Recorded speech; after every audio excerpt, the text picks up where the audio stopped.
आज आपण बनवतोय सुका जवळा। हा स्वच्छ पाण्याने धुवून घेऊयात दोनदा आणि तो 5 मिनिटं नितळत ठेवूया। थोडं तेल घेऊयात, गरम झालं की आपण जवळा टाकूया आतमध्ये।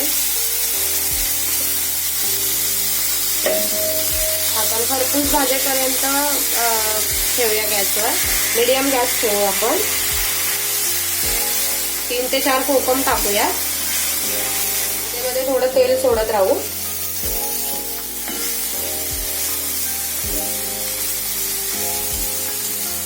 दहा मिनिटं कुरकुरीत भाजलाय।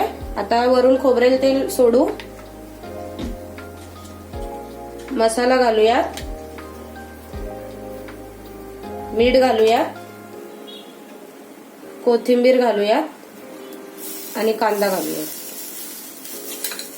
आणि एकदम सगळं मिक्स करून घेऊ आपण। खाण्यासाठी रेडी आहे आता।